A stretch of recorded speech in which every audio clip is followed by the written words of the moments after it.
how we treat women and girls is absolutely essential to who we are as a people. The issue of gender equality globally must be addressed if the problems that we share across the world are to be solved. It's the way that we can bring greater peace and balance in this world. We're at the point of freedom, and that means two things. One is it's maximum danger, and the other is we're not going to stop. What Nick and Cheryl have been able to do is tell very compelling stories of people that they empathize with and understand in their context. Well,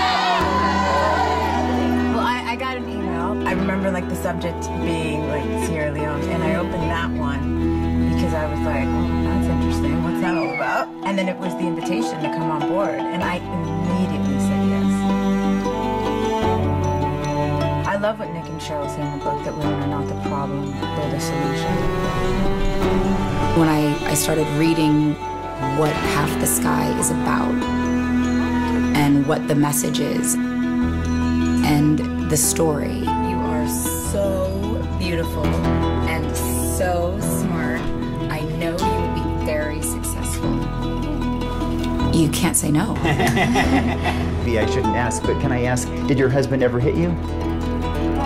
No. No. Because I'm very harsh. Nick and Cheryl kind of revolutionized the way people talk about aid and made people very fired up and inspired, and certainly made me want to get out there and be a part of the movement. So you were a commercial sex worker from when to when? From 94 to 98. I'm just curious how much you were paid for that work. 50 shillings. It's a tough topic. The challenge that women and girls face around the world is not an easy topic to talk about, but we really think it is the moral challenge of this century.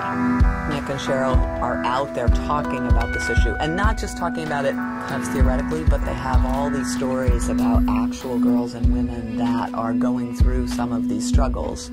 That really brings it to life for a much wider audience. Is that red door, is that a brothel, do we think? Yes, it is. Do you have a supply of condoms here?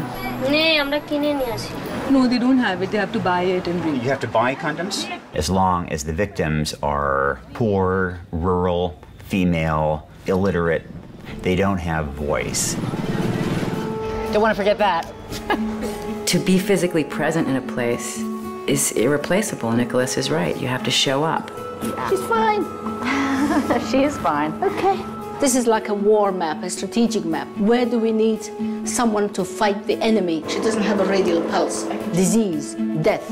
Celebrities can bring these issues into the limelight. That's just a no-brainer. That's your job, you know, to shine a little light on people that are actually doing the hard lifting. Make that one I tell you, she's been sold.